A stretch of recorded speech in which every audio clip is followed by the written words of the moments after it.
성경 중에 저희가 잘 알려진 인물들이 있지만 이렇게 특별히 룻 같은 사람은 많이 저희가 알고 있어요. 왜냐하면은 이 성경이 몇 장 안 되는 룻기라는 이 4장밖에 안 되는 이 성경 안에 짧은 이야기가 하나의 드라마처럼 이렇게 펼쳐져 있어서 저희가 잘 알고 있는 성경이기도 합니다. 뭐 저희가 에스더도 그렇고 요나 이야기도 그렇고 이 짧은 성경들이 이렇게 하나의 스토리로 딱 되어졌을 때 어른들에게도 그리고 아이들에게도 이야기하기가 참 좋아서 참 유명하고 저희에게 잘 알려져 있습니다. 근데 이 룻기는 가만히 이렇게 따져보면은 이 이민 생활을 그린 이야기 아닙니까? 오늘 1장에 나와 있는 것처럼. 그래서 이 이민 생활을 그린 이 룻기가 어떻게 보면은 한국이 아닌 이 외국 땅에, 이방 땅에 사는 사람들이 이렇게 접하면은 공감이 더 되어지고 이해가 더 잘 되어지는 그런 책이기도 합니다. 근데 사실 우리가 성경을 창세기부터 쭉 계시록까지 생각해 보면은 성경 이야기 자체가 이민 생활에 대해서 많이 얘기를 하고 있습니다. 우리 아담과 하와도 사실은 자신이 살던 땅 에덴 동산에서 쫓겨나서 사실 이민을 가는 거잖아요. 다른 곳으로 거주하게 되는 것. 그리고 바벨탑 사건으로 사람들이 언어가 다 나뉘어지니까 어떻게 됐어요? 본인들이 관계하던 사람들과의 그런 삶 속에서 다른 땅으로 이주할 수밖에 없었어요. 그래서 또 다른 이민의 역사가 일어났어요. 그리고 저희가 잘 아는 믿음의 조상 아브라함은 어떻습니까? 본토 친척 아비의 집을 떠난, 그래서 하나님이 약속하시는 새로운 땅으로 이민한 그 이민의 삶, 그리고 또 애굽으로 내려가는 야곱과 그의 가족들을 어땠습니까? 그 가나안 땅에서 이집트라는 새로운 곳으로 이민을 하였고, 또 애굽 땅에 거하였던 그 오랫동안 거하여서 자녀들을 낳고 이미 집도 다 정착해 있던 사람들이 하나님의 이끌림에 의해서 다시 또 이주하는 그 역사. 이스라엘 백성들 포로로 잡혀갔을 때는 어땠습니까? 바벨론으로, 전혀 모르는 땅으로 끌려가지 않았습니까? 근데 결국 우리 믿는 자들의 마지막 이민은 어디입니까? 이 땅에서 천국으로. 그래서 성경은 요한계시록의 새 하늘과 새 땅에 대해서, 우리가 이제는 영원히 정착해야 될 곳에 대해서 얘기하고 있습니다. 그래서 이 룻기뿐만 아니라 이 성경 전체가 이 이민에 대해서, 그래서 어쩌면은 이 나그네 같은 게, 내가 여기 와서 뿌리를 내리고 살지만 그러나 약간 이방인으로서 나그네 같은 그런 모습으로 사는 저희들에게는 이 성경 말씀이 잘 이해가 되어질 것입니다. 특별히 룻기가 그러한데, 이 룻기를 이해할 때 이런 이민의 배경뿐만 아니라 사실은 룻기에 있어서 가장 중요한 점은 뭐냐면은 하나님이 어떻게 하나님의 구원의 역사를 이루어 가시는지를 구속사라 그러는데, 이 구속사적 관점으로 이 룻기를 이해하지 않으면은 그냥 하나의 그냥 윤리적으로 좋은 이야기거리밖에 되지 않습니다. 부모에게 효도해야지, 며느리가 시어머니한테 잘해야지, 룻처럼 해야지라는 그런 얘기 정도밖에 되지 않을 것입니다. 근데 이 룻기가 왜 구속사적으로 중요하냐면, 룻기의 마지막 4장 한번 펼쳐보시겠어요? 룻기 4장 제일 마지막 부분에 보면은 18절부터 족보가 나옵니다. 4장 18절부터 나오는 족보가, 베레스의 계보는 이러하니라. 베레스는 헤스론을 낳고, 헤스론은 람을 낳았고, 람은 암미나답을 낳았고, 암미나답은 나손을 낳았고, 나손은 살몬을 낳았고, 살몬은 보아스를 낳았고, 보아스는 오벳을 낳았고, 오벳은 이새를 낳았고, 이새는 다윗을 낳았더라. 왜 갑자기 이 이야기 마무리에, 이 드라마가 끝나는 이 마지막에 이 족보를 놓습니까? 이 족보를 놓은 것은 이것이 하나님께서 이루어 가시는 구원 역사에 있어서 아주 중요한 부분이다. 그래서 이 룻기에 나오는 이야기는 그냥 평범한 한 가정의 이야기일 뿐만 아니라 하나님의 구원 역사를 이루는 중요한 이야기로, 이 이야기가 어디로 연결되어지냐면은 저희가 읽기 가장 힘든 마태복음 1장에 나와 있는 그 족보하고 연결됩니다. 그래서 마태복음 1장 1절에 뭐라고 나옵니까? 아브라함과 다윗의 자손 예수 그리스도의 세계라 라고 나옵니다. 왜 아브라함과 다윗의 자손 예수 그리스도의 세계입니까? 하나님께서 다윗의 자손을 통하여, 그러니까 아브라함에게 약속하셨던 거 너의 자손을 통하여, 그리고 다윗에게 너의 자손을 통하여 메시아를 보내신다고 약속하셨습니다. 그래서 마태복음 1장 16절에 야곱은 마리아의 남편 요셉을 낳았으니 마리아에게서 그리스도라 칭하는 예수가 나시니라. 그러니까 이것은 하나로 연결되어지는 큰 구원의 역사입니다.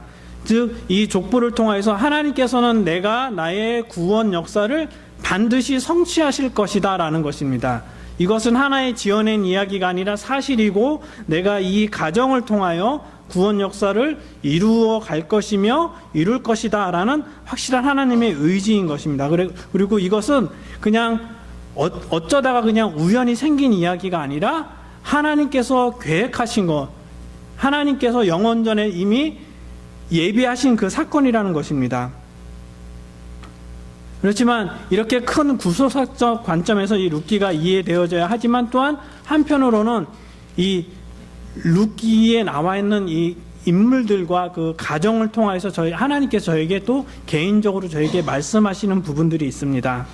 그것은 이 가정을 통해서 저희들의 삶에 투영되어져야 될 그런 일들이 있다는 것입니다. 나에 대하여 그리고 가족에 대해서 우리 민족과 우리가 거하는 이 공동체에 대해서 말씀하시는 것이 있는 것입니다. 근데 이 룻기를 이해하려면은 이런 것도 있지만 또한 시대적인 배경도 저희가 잘 알아야 됩니다. 저희가 읽었지만 룻기 1장 1절이 시작이 어떻게 되어집니까? 사사들이 치리하던 때에, 그러면은 이 사사들이 치리하던 때, 그러면 그때는 언젠가 바로 앞에 나와 있는 사사기하고 연결되어져 있습니다. 이 사사들의 존재는 언제부터 나왔습니까? 모세가 죽고 여호수아가 이스라엘을 인도하여 가나안 정복을 하고 여호수아가 죽고 나자 그 다음에 이제 이스라엘 백성들을 이끌어줄 또 안내줄 안내자들이 없었습니다. 그때 사사기 3장에 보면 온니엘이라는 그런 사사가 처음 등장하는데 그때가 언제냐 하면은 이스라엘 백성들이 죄로 인하여서 하나님을 떠날 때 하나님께서 그들을 징계하셨습니다. 근데 징계받는 이스라엘 백성들이 고통스러워 하나님께 부르짖으니까 하나님께서 이스라엘을 구원할 수 있도록 온니엘이라는 사사를 보내십니다. 이 사사라는 말은 치리자라는 뜻도 있습니다. 그리고 통치자라는 뜻도 있고, 그러나 구원자, 구속자라는 그런 뜻이 있습니다. 그러니까 이 사사들이 치리하던 때, 즉 하나님께서 사사들을 통하여 이스라엘을 통치하고 다스리던 때, 사사들을 통해서 이스라엘을 구원하시던 때라는 뜻입니다. 근데 이 사사 시대의 마지막이 어디냐 하면은 사무엘까지 옵니다. 그 사무엘이 어떤 일을 하죠? 사울이라는 임금을 세우게 됩니다. 그러니까 이스라엘의 새로운 임금이 세워지기 전까지 이 사사 시대 약 한 400년이 좀 안 되는 380년의 기간 동안 이 사사들의 시대였는데, 근데 이 사사들의 시대를, 이 사사기를 읽어보면은 큰 어떤 그런 그림이 나옵니다. 어떤 악순환적인 그림이 나오는데, 이 온니엘이라는 사사가 들어서면서부터 생겨난 것이 뭐냐면 이스라엘의 범죄와 그리고 하나님의 징계와 심판, 그리고 이스라엘 백성들이 회개와 그리고 하나님께서 사사들을 통해서 이들을 구원하신 이 그림이 계속해서 돌아갑니다. 이 그림이 계속해서 돌아갑니다. 그런데 이 계속해서 돌아가는 그림 중에 하나님께서는 끊임없이 이스라엘 백성들에게 무엇을 말씀하시냐면은 너희는 나의 백성이고 나는 너희의 하나님이다. 이것은 이미 아브라함을 부르실 때부터 그 관계가 약속이 이어졌습니다. 그리고 출애굽하는 그 이스라엘 백성들을 향해서 끊임없이 하나님께서 말씀하신 것입니다. 나는 너희의 하나님이고 너는 나의 백성이다. 그러니까 나는 너희의 왕이고 너희는 나의 백성이다, 국민이다, 이런 뜻인데, 사사기 17장 6절과 18장 1절, 19장 1절, 그리고 사사기 제일 마지막 절 21장 25절에 보면은 뭐라고 나오냐면은 그때에 이스라엘의 왕이 없으므로, 그때에 이스라엘의 왕이 없으므로. 사사 시대에는 왕이 없었던 시대가 많습니다. 근데 이스라엘 백성들은 왕을 모시고 사는 백성들이었습니다. 근데 그때에 이스라엘의 왕이 없으므로 사람이 각각 그 소견에 옳은 대로 행하였더라. 그러니까 왕이 없었다. 자기를 다스리고 통치하고 어떤 삶의 영역을 정해주는 왕이 없었기 때문에 사람들이 자기 생각에 옳은 대로 행하였다는 것입니다. 하나님은 끊임없이 이스라엘 백성들을 향하여서 너는 나의 백성이다. 나는 너희의 하나님이다. 너희가 내 말에 순종하면 내가 너희에게 복을 내리고 이 말씀을 계속해서 주셨는데 이스라엘 백성들은 왕이 없었다고 얘기를 합니다.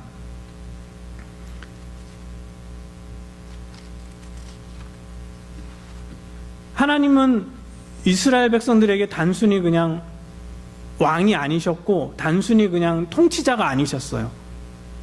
신명기에 보면 하나님께서 내가 너희를 사랑하여 너희가 무슨 특별한 재주와 능력과 어떤 특별한 어떤 무슨 너희를 사랑할 만한 무엇이 있어서 내가 너희를 구속하거나 내가 너희의 하나님이 된 것이 아니라 내가 너희를 그냥 사랑하였기 때문에 너희와 나와의 관계가 하나님과 백성의 관계가 되어졌다. 그런데 이스라엘 백성들은 그것을 거부하였습니다.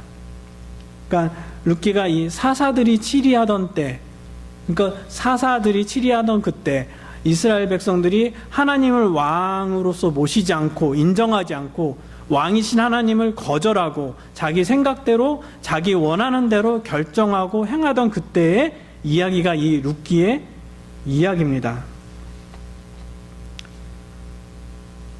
근데 이 사사들이 치리하던 때 어떤 일이 일어났어요? 흉년이 들었습니다. 그러니까 흉년은 자연 현상 아닙니까? 뭐 흉년이 들 때도 있고 풍년이 될 때가 있고 이거는 뭐 자연적인 현상이기 때문에 저희에게는 뭐 그럴 수도 있지 이렇게 생각할 수 있지만 신명기 11장 10절에서 17절 한번 펴보세요. 그러면은 어떤 얘기가 나오냐면은 제가 읽어드리겠습니다. 하나님께서 말씀하시기를 너희가 들어가 얻으려 하는 땅은 내가 나온 애굽 땅과 같지 아니하니 거기서는 너희가 파종한 후에 발로 물대기를 채소밭에 댐과 같이 하였거니와 너희가 건너가서 얻을 땅은 산과 골짜기가 있어서 하늘에서 내리는 비를 흡수하는 땅이요 내 하나님 여호와께서 공고하시는 땅이라. 새초부터 새말까지 내 하나님 여호와의 눈이 항상 그 위에 있으니라. 내가 오늘날 너희에게 명하는 나의 명령을 너희가 만일 청종하고 너희의 하나님 여호와를 사랑하여 마음을 다하고 성품을 다하여 섬기면 여호와께서 너희 땅에 이른 비와 늦은 비를 적당한 때에 내리시리니 너희가 곡식과 포도주와 기름을 얻을 것이요 또 육축을 위하여 들에 풀이 나게 하시리니 내가 먹고 배부를 것이라. 너희는 스스로 삼가라. 두렵건대 마음에 미혹하여 돌이켜 다른 신을 섬기며 그것에 절함으로 여호와께서 너희에게 진노하사 하늘을 닫아 비를 내리지 아니하여 땅으로 소산을 내지 않게 하심으로 너희가 여호와의 주신 아름다운 땅에서 속히 멸망할까 하노라. 하나님이 약속하신 그 가나안 땅, 이스라엘이 얻은 그 땅은 어떤 땅입니까? 약속의 땅입니다. 그 약속의 땅은 하나님의 말씀을 따라서 살아야지만 살 수 있는 땅입니다.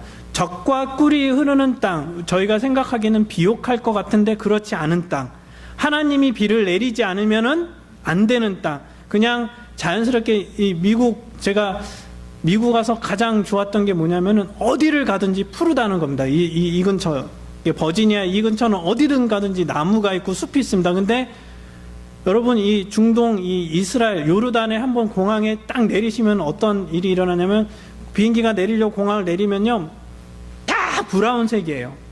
다 황토예요. 황토. 없어요. 나무가. 이 푸르름이 얼마나 아름다운지 모르겠어요. 근데 이스라엘이 거하는 땅은 그런 척박한 땅이에요. 하나님이 비를 주시지 않으면 안 되는 땅. 근데 여기 흉년이 들었다는 얘기는 뭐예요? 신명기 말씀에 의하면은 다른 신들을 섬기며 그것에 절함으로 하나님께서 진노하셨다는 거예요. 그러니까 이 시대는 이 사사시대의 그 악순환의 모습이 그대로 드러난, 하나님을 배척하고 다른 신들을 섬기고 자기 소견에 오른 대로 하나님과 상관없이 하나님의 백성으로서의 모습이 아니라 이방 신들을 섬기는 사람들의 그런 모습으로 살았다는 겁니다. 이런 영적으로 어둡고 하나님의 징계가 임했던 이 당시에 엘리멜렉이라는 이 가정의 이야기가 이제 시작이 되어집니다. 그 흉년이 들었어요. 살 방법이 없어요. 그래서 엘리멜렉이 무엇을 결정했습니까? 이 흉년을 피해 다른 곳으로 가자, 이주를 하자 하고 결정을 내립니다. 근데 재미있는 것은 이 엘리멜렉이라는 그 이름의 뜻입니다. 엘리 하면 뭡니까? 나의 하나님. 저희가 기억하시죠? 예수님께서 십자가에서 엘리 엘리 라마 사박단이 이렇게 나의 하나님 나의 하나님. 엘리가 나의 하나님입니다. 이 멜렉은 왕이란 뜻입니다. 그러니까 이 세모에는 비동사가 없어요. 그래서 엘리 멜렉 하면은 나의 하나님은 왕이시다 이런 뜻이에요. 이 이름을 누가 주었을까? 본인이 만들었을까요? 부모님이 주어졌을까요? 부모님이 이 이름을 지어줬겠죠. 그러면 이 부모님은 어떤 의미로 이 이름을 지어줬을까? 한번 성경엔 나오지 않았지만 저희가 조금 한번 상상해 본다면은 이 엘리멜렉의 부모님은 그 자기 백성들이 하나님을 향하여서 행하는 그런 모습들, 그런 영적인 모습들에 대해서 너무 속상했어요. 우리 백성이 하나님을 섬겨야 되는 이 백성들이 왜 하나님을 왕으로 모시지 않고 우리 멋대로 살려고 하지? 너무 그 시대의 그런 현실, 사회의 현실의 모습, 영적인 모습들에 답답했을 거예요. 그래서 본인이 아들이 태어나자 나의 아들만큼은, 그리고 나의 아들 세대만큼은 하나님을 왕으로 섬기는 그런 세대가 되어줬으면 좋겠다라는 그런 간절함이 이 이름에 배어있지 않을까, 그런 추측이 가능하지 않겠습니까? 그러니까 그 부모는 신앙을 따라 믿음을 따라 엘리멜렉이라는 그런 아름다운 이름을 지어줬어요. 근데 엘리멜렉은 그런 삶을 살지 않았어요. 가뭄이 들자마자 했어야 될 일이 있는데 가뭄이 들자마자 엘리멜렉은 이주를 결정합니다. 이런 엘리멜렉이 이주한다는 것, 그러니까 다른 곳으로 이민 간다는 것을 결정을 내렸다는 것은, 그것도 신속하게 짐을 꾸려서 재산을 정리해서 자기 가족들을 데려간다는 것은 보통 결단력과 보통 그런 담대함이 아니면, 그리고 보통 용기가 아니면 할 수 없는 일이라는 것입니다. 좀 생각해보면 엘리멜렉은 어쩌면은 주변 정세에 잘 알았던 사람일 수 있습니다. 명철하고 영리한 사람이었을 것입니다. 그래서 모압이나 에돔이나 암몬이나 그 이스라엘 주변의 정세를 늘 꿰고 있어요. 그래서 정보들을 늘 많이 알고 있어요. 그리고 어떻게 하면 이윤을 남기고 어떻게 하면 잘 살 수 있는지 그런 방법을 아는 사람이에요. 그리고 결단력 있는 사람이고 판단력이 있는 사람이고 그 결단력을 추진할 만한 그런 능력이 있었던 사람이에요. 여러분들 한국에서 미국 오셨을 때 이렇게 쉽게 결정하셨나요? 어디 마트 가듯이 그래 갈까 해서 짐 싸서 오신 분들은 없을 것입니다. 아마 고민하고 또 고민하고 또 고민했을 것입니다. 왜냐하면은 우리가 이민을 한다는 것, 그러니까 같은 이 동네에서 저 동네 이사하는 것도 큰 스트레스지만 이 나라에서 저 나라로 이사한다는 것은 굉장한 위험 부담이 있는 것입니다. 근데 이 당시는 특히 더했어요. 왜냐하면은 이 민족마다 각기 자기의 민족을 보호합니다. 그래서 다른 민족이 자기 민족으로 왔을 때는 침범으로 생각을 해요. 그래서 언제든지 해코지를 할 수 있어요. 저 사람이 이쪽으로 와서 무엇을 하려고, 스파이 짓을 하려는가? 죽일 수가 있어요. 그러면 이 엘리멜렉은 새로운 땅에서 자기를 보호할 만한 그런 제도적인 장치가 아무것도 없어요. 힘도 없어요. 여러분들 아브라함이 롯의 가족을 구한 이야기 기억나십니까? 롯의 가족이 포로로 잡혀갑니다. 그랬더니 아브라함이 어떻게 했죠? 자기 집에서 길리우고 훈련한 318명을 데리고 가서 롯의 가족을 구합니다.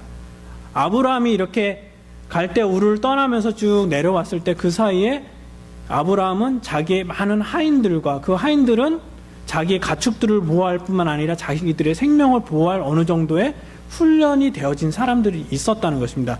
즉 그만큼 위험한 상황이었는데 엘리멜렉은 딸랑 자기 가족 4명만 갑니다. 그러니까 굉장히 용감한 사람이었어요.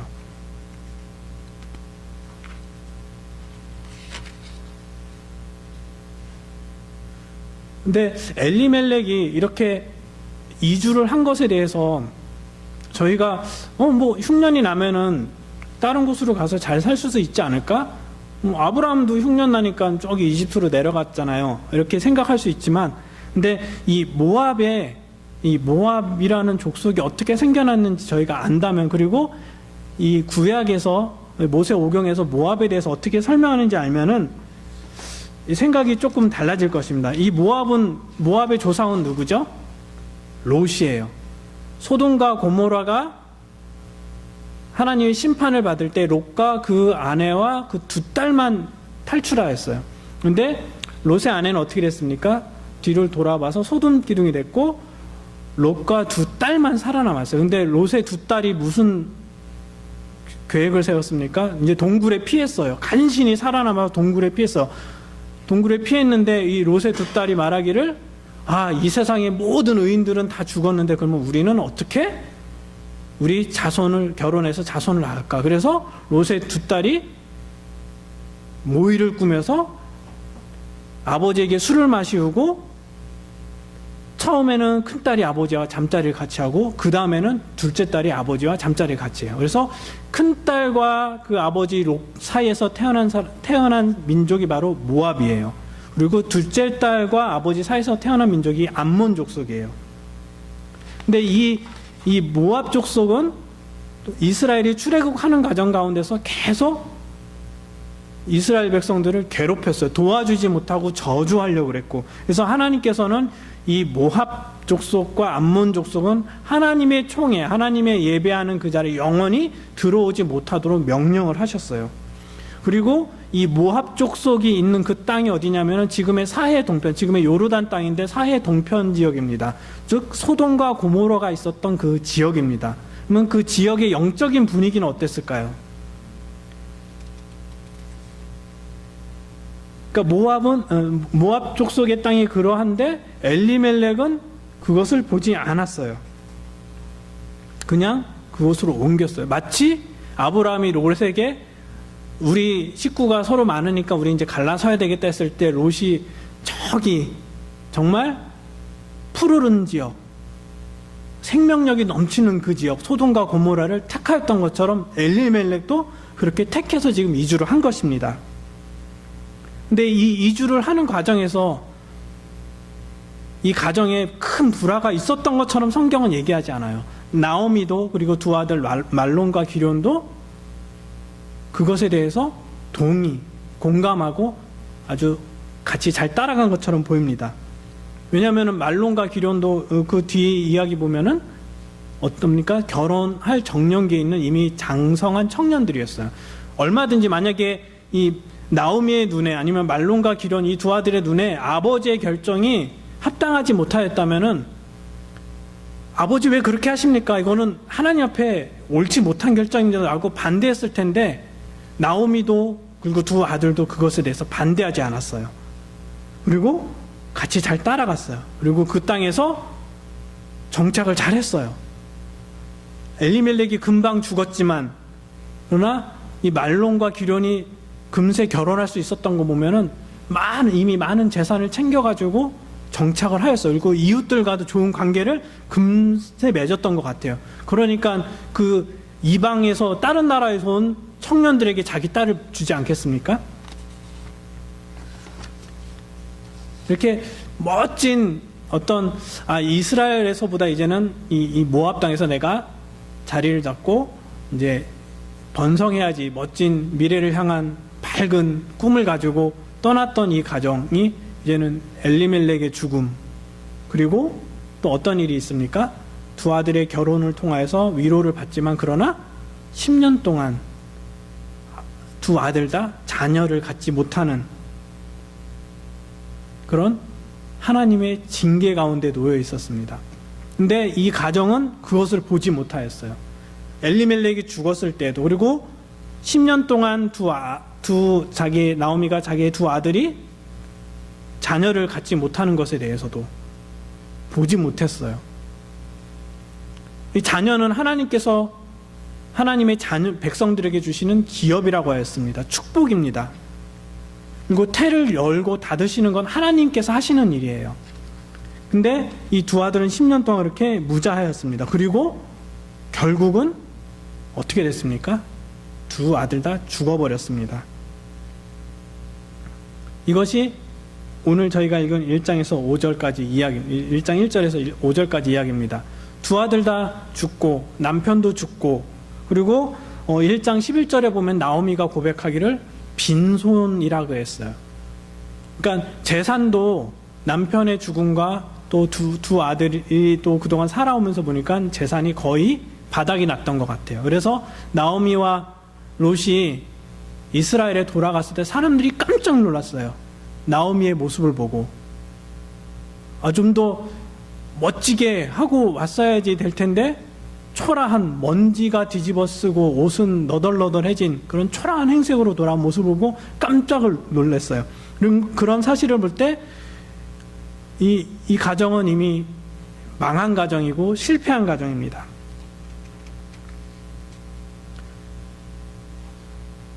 저희가 사는 시대가 이 사사들이 살던 시대와 다르지 않은 것 같습니다. 물론 그때는 낙이 타고 다니고 지금 저희가 자가용 타고 비행기 타고 다니지만 그 시대는 다르지 않습니다. 이때에도 사람들은 왕이 없다고 생각했어요. 지금 저희들도 많은 사람들이 왕이 없는 것처럼 생각을 해요. 물론 투표를 해서 대통령을 뽑기도 합니다. 많은 장관들을 뽑고 국회 상원의원과 하원의원을 뽑고 여러 가지 또 공무원들과 나라를 섬기는 많은 사람들이 있어요. 그래서 많은 시스템이 갖춰져 있고 그리고 법적으로 많이 뭔가 보장된 듯 해요. 그래서 저희의 삶의 어떤 가이드라인이 잘 돼 있는 듯 하지만 근데 사람들은 왕이 없는 것처럼 행동을 합니다.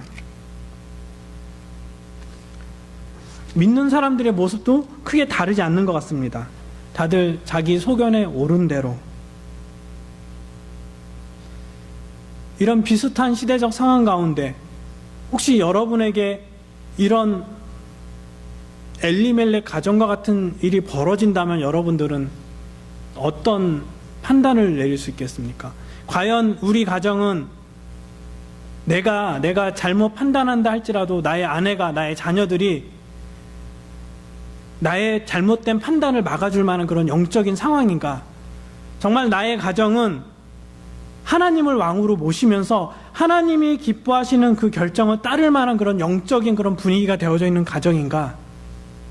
정말 내가 속한 이 교회는 세상이 아무리 아니라 그래도 하나님께서 말씀하시면 맞다라고 끌고 갈 수 있는, 추진해 갈 수 있는 그런 교회인가? 한번 생각해 보아야 할 것입니다.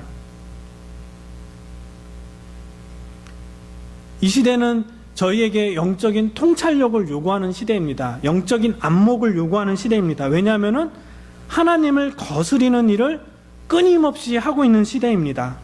사사들이 살았던 시대처럼 말입니다. 동성 결혼에 있어서 사람들이 다 동의합니다. 심지어는 목사들도 신학자들도 그것이 맞다고 동의를 합니다. 그것이 옳다고 합니다. 시대가 그렇게 그것을 몰고 갑니다. 세상에는 하나님 말고도 다른 신들이 많다고, 우리에게 힘을 주는 많은 신들이 많다고 끊임없이 아이들이 보는 만화 영화에 그렇게 나옵니다. 어떤 기라든지 어떤 우주의 어떤 힘을 부여받아서 아이들이 보는 그 수많은 만화 영화들이 그렇게 우리들 아이들의 생각을 바꿉니다. 야, 하나님 말고도 너희에게 특별한 능력을 주는 어떤 존재가 있어 라고 말합니다. 끊임없이 외계인을 얘기합니다. 그래서 이 지구는 하나님이 아니라 어떤 외계의 이 지구보다 더 발달된 문명의 어떤 존재들이 와서 이 지구를 창조한 거래라고 아이들에게 가르칩니다. 저희가 원숭이의 자손이라고 하여도 그것에 반박하는 그런 학생들이 별로 없습니다. 이런 상황에서 저희 개인뿐만 아니라 저희 자녀들이, 저희 가정이, 이 사회가 그렇게 하나님을 대적하고 하나님이 없는 모습으로 살아갑니다. 내가 생각해서 이게 맞으면 맞는 거고 이게 틀리면 틀리는 거고. 그래서 저에게 어떤 일이 닥쳤을 때 그 결정이 세상 사람들 보기에 그렇게 하면 그래 맞아, 그거 성공하는 거지. 이렇게 하면 또 그렇게 돈을 벌 수 있는 거야. 그렇게 하면은 아이들이 진학을 할 수 있고 아이들이 취업을 할 수 있는 거야. 그렇게 하면은 우리 집이 좀 더 넓어질 수 있는 거야. 그런 판단들이 서면은 그대로 합니다. 그것이 불의가 섞여 있건 불의가 안 섞여 있건 그거하고는 상관이 없습니다. 그냥 법적으로 법의 테두리 안에 빈 공간이 있어서 내가 그것을 파고들어서 내가 내 일을 성취할 수 있다면 그것은 하나님이 그것도 인정해 주실 거야. 이건 괜찮아. 왜 법적으로도 상관이 없는데 이렇게 생각을 합니다. 그것이 룻이 살았던 시대나 오늘 저희가 사는 시대나 똑같다는 것입니다. 근데 하나님께서는 저에게 그렇게 말씀하시지 않습니까? 우리가 무언가를 아무리 하려고 해도 결국은 인생을 주관하시는 분, 이 우주 만물을 주관하시는 분, 이 역사를 주관하시는 분은 바로 하나님이시다라고 말씀하고 있는 것입니다. 그래서 잠언 16장에 보면은 16장 1절과 3절, 9절, 25절, 38절에 보면은 사람이 마음으로 그 길을 결정한다고 해도 그 길을 인도하시고 이끄시고 이를 이루시는 분은 하나님이시라고 말씀을 하십니다.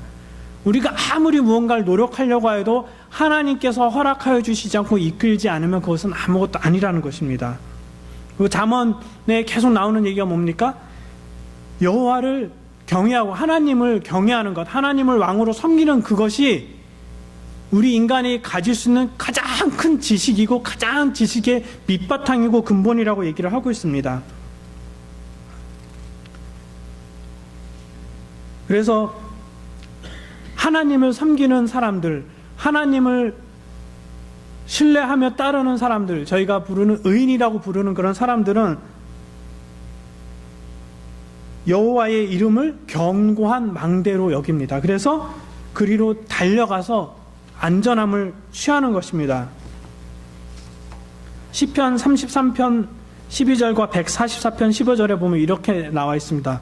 이러한 백성은 복이 있나니 여호와를 자기 하나님으로 삼는 백성은 복이 있도다.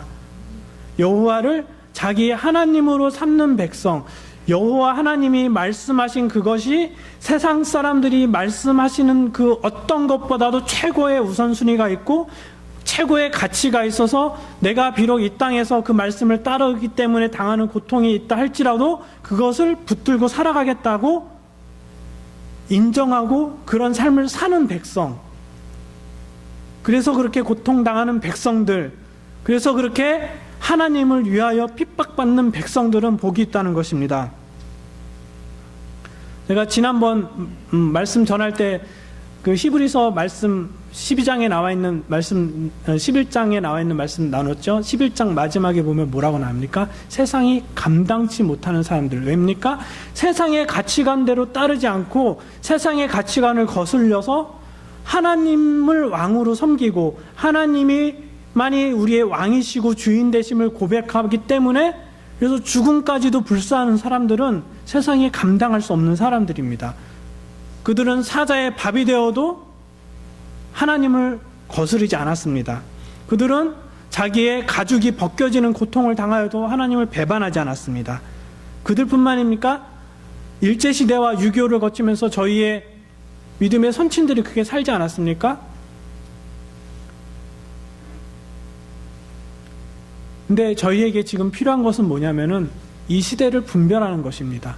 무엇이 옳은 것인지, 무엇이 옳지 못한 것인지, 어떤 것이 하나님이 기뻐하시는 것인지를 알아야 된다는 것입니다. 그러니까 너무 많은 세상의 가치관들이 저희를 잠식해버렸어요. 저희가 그 안에 잠겨버렸어요. 교회에서 어떤 것이 무엇인지 모르는 사람들이 많습니다. 제가 한 3주 전인가요? 라디오를 듣는데 이제 미국 한 목사님이 이제 간증을 하는데 이제 동성연애, 동성결혼에 대해서 말씀하시면서 한 주는 그분이 교회에서 이렇게 동성결혼에 대해서 그것은 성경적으로 됩니다고 성경 말씀을 막 가르쳤대요. 그랬더니 예배 끝나고 나서 한 여자 성도가 와서 묻습니다. 목사님 정말 그렇습니까? 정말 이것이 성경에 그렇게 나와 있습니까? 그래서 목사님이 다시 한번 성경을 펼쳐서 가르쳐 줬답니다. 그랬더니 저는 몰랐습니다. 제가 지금 다른 여자와 같이 살고 있습니다. 그래서 그것 때문에 제가 다시 한번 고민해 보겠습니다 하면서 집에 가서 그 말씀을 묵상했대요. 묵상하고 나서 보니까 이게 정말 하나님 말씀이구나. 정말 성경이 그렇게 가르치는구나 하고 그날 그 여자는 자기 같이 사는 여자에게 이거는 하나님 앞에 죄다. 나는 이걸 몰랐다. 그래서 나는 너랑 헤어질 거다 하고 짐을 싸서 나왔다고 합니다. 세상 사람들은 지금 세상의 가치관들이 저희를 너무 많이 혼란스럽게 해서 무엇이 옳은지 그른지, 어떤 게 하나님을 섬기는 삶인지, 어떤 게 하나님을 기뻐하시는 삶인지 모르게 만들었어요. 그래서 저희는 로마서 12장 2절의 말씀과 같이 이 세대를 본받지 않는, 하나님의 선하시고 기뻐하시고 온전하신 뜻이 무엇인지 분별하는 그런 영적 안목과 분별력이 필요합니다. 그것이 우리가 먼저 가져야 될 뿐만 아니라 우리 자녀들이, 그리고 우리가 속한 교회가, 우리가 속한 공동체가 그러한 안목을 가질 수 있도록 기도를 해야 되는 것입니다. 이 시대가 다 그런다 할지라도 나만은, 그리고 나의 자녀만은, 그리고 내가 속한 이 교회만은 하나님의 뜻을 따르기 위해서 어떠한 대가도 치르겠다는 그런 각오가 필요합니다.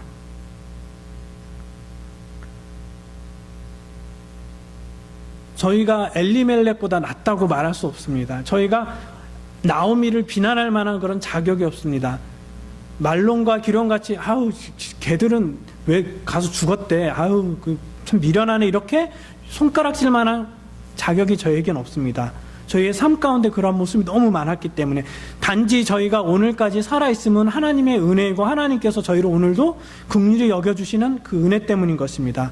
그리고 저에게 하나님께서 저에게 주시는 또 하루의 기회이기도 한 것입니다. 이때는 저희는 기도하면서 하나님의 뜻이 무엇인지, 저희는 또 하나님이 이 혼란한 시대 가운데 저희가 무엇을 하길 원하시는지, 어떻게 하길 원하시는지 저희가 고민해야 될 것입니다. 엘리멜렉은 그 환란에 그 민족이 당한, 그 자기 이스라엘이 당한 그런 고통의 때에 이주를 하였습니다. 그러나 느헤미야는 자기 민족이 당한 그 고통을 보고 멀리서 자기 가지고 있는 직분을 버리고 그 고통에 참여하기 위해서 왔습니다. 그것은 안목의 차이입니다. 저희가 이 사회를 위해서, 이 나라 이 민족을 위해서, 우리가 속한 공동체를 위해서 우리가 어떤 결정을 할 것인가, 느헤미야처럼 그렇게 결단하여 아무 힘이 없는 것 같지만 이렇게 뛰어들 것인지, 아니면은 회피하고 오히려 내 살 길 찾아 이렇게 갈 것인지 저희가 결정해야 될 것입니다. 그리고 저희 아이들이 어떻게 자라기를 원하시는 저희가 봐야 될 것입니다. 그래서 시편 119편에 보면은 환난과 우환이 내게 미쳤으나 주의 계명은 나의 즐거움이니이다. 내가 새벽전에 부르짖으며 주의 말씀을 바라싸우며 주의 말씀을 묵상하려고 내 눈이 야경이 깊기 전에 깨었나이다.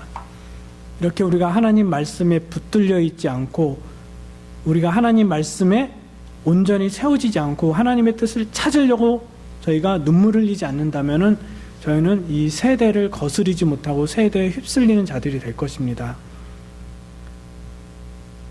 이제는 저희가 엘리멜렉을 욕하고 비난하는 그런 사람들이 아니라, 이제는 나도 엘리멜렉 같은 사람이구나, 우리 가정도 엘리멜렉 같은 가정이구나 라는 것을, 그렇게 될 수 있는 가정이라는 것을 제가 인정하고, 이제는 하나님의 은혜를 구하며, 하나님, 이제는 제가 교회를 위해서, 또 저희 가정을 위해서, 또 저희가 속한 이 공동체를 위해서 무엇을 어떻게 해야 될까, 이 영적으로 혼탁한 이 세대에서 저희가 무엇을 해야 되겠습니까? 기도하는 저희가 되어졌으면 좋겠습니다. 같이 기도하겠습니다.